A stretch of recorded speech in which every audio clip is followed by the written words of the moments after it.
Assalamualaikum warahmatullahi wabarakatuh. Pada hari ini, saya Muhammad Fazril Shah bin Abdullah dari unit DM2 ambilan Jun 2020 akan membentangkan tugasan 3 bagi subjek PMMB 3132 Pendidikan Inklusif, iaitu penghasilan bahan bantu mengajar ataupun ringkasnya BBM berdasarkan RPI yang telah dipilih. Ahli kumpulan saya terdiri daripada saya sendiri, Muhammad Fazril Shah bin Abdullah, Muhammad Hamizan bin Mistam dan Muhammad Aiman bin Adnan. Kami telah bekerjasama untuk menghasilkan sebuah bahan bantu mengajar berdasarkan RPI yang telah dipilih. Baiklah, sebelum memulakan pembentangan mengenai bahan bantu mengajar yang dihasilkan, kami satu kumpulan ingin mengucapkan sekalung penghargaan kepada pensyarah subjek, iaitu Encik Haji Amir Hamzah bin Yaakob di atas dorongan, bimbingan dan kepercayaan yang diberikan kepada kami semua untuk menyiapkan tugasan ini dengan jayanya. Terima kasih Encik. Baiklah, tanpa melengahkan masa, saya akan membentangkan bahan bantu mengajar yang telah dihasilkan ini. Bahan bantu mengajar ini dikenali sebagai kad emoji. Baiklah, saya meletakkan kad emoji ini dalam sebuah kotak supaya senang untuk dibawa ke mana-mana. Dalam kotak ini terkandungnya beberapa kad emoji perasaan yang melambangkan seperti perasaan sedih, perasaan gembira, perasaan takut dan banyak lagi. Baiklah, untuk matlamat jangka panjang yang digunakan berdasarkan bahan bantu mengajar yang dipilih ialah murid dapat mengenal pasti kata adjektif perasaan dengan betul. Dan untuk objektif jangka pendek, murid dapat mengenal pasti dan menyebut sekurang-kurangnya 4 kata adjektif dengan betul. Baiklah, untuk kategori pemilihan murid, yang sesuai untuk penggunaan bahan bantu mengajar ini ialah murid yang jenis lembam.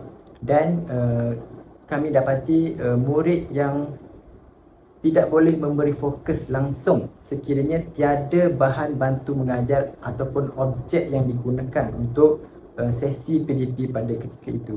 Oleh itu, kami telah mengambil langkah inisiatif untuk menghasilkan sebuah bahan bantu mengajar yang dikenali sebagai kad emoji. Baiklah, langkah-langkah penggunaan bahan bantu mengajar ini ialah: yang pertama, murid ditayangkan kad emoji secara satu persatu. Contohnya, murid ditayangkan dengan kad emoji perasaan gembira.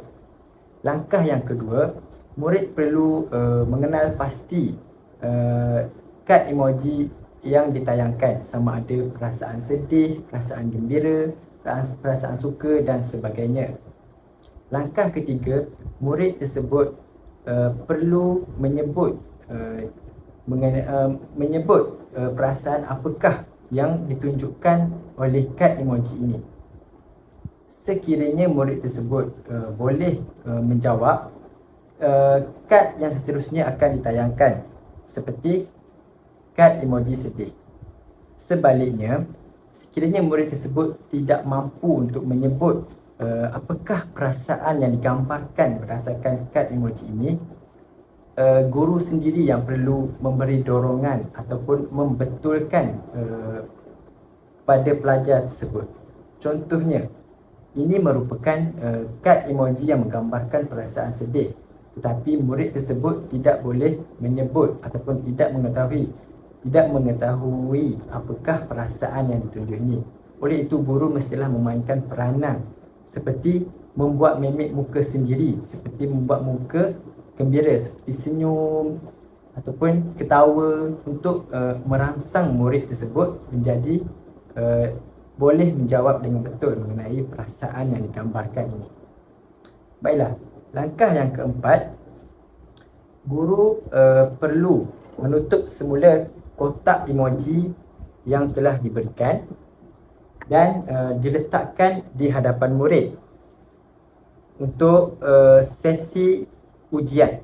Baiklah, murid tersebut perlu mengangkat kad emoji ini secara rawak dan perlu menyebut apakah perasaan yang digambarkan oleh kad emoji ini secara satu persatu. Contohnya, murid dapat menjawab ini merupakan emoji terkejut. Baiklah, sekiranya mereka percaya, kad seterusnya akan diangkat secara rawak sehingga habis satu persatu.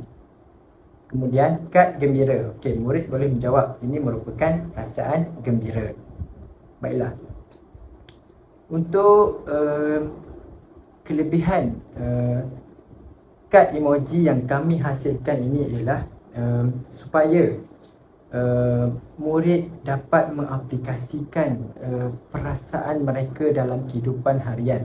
Misalnya, sekiranya ada orang yang memarahi murid tersebut tahu untuk bertindak seperti diam dan tidak berkata apa-apa. Tanda mereka dimarahi, tanda kesalahan mereka. Ini memainkan peranan penting dalam kehidupan harian mereka, di mana mereka tidak boleh lari daripada perasaan, daripada kata adjektif perasaan. Baiklah, untuk langkah seterusnya bagi pengayaan, murid akan didedahkan dengan satu klip video Upin Ipin, di mana video tersebut menayangkan cerita yang mengandungi kata adjektif perasaan seperti takut, gembira, suka, duka, sedih dan sebagainya. Oleh itu, murid tersebut akan menjadi tertarik untuk terus belajar dan seterusnya murid tersebut dipanggil oleh guru dan menyatakan apakah perasaan mereka apabila melihat rakaman ataupun klip video tersebut. Itu merupakan salah satu cara untuk menarik minat murid supaya lebih tertarik untuk belajar. Baiklah, itu saja daripada saya. Sekian, terima kasih.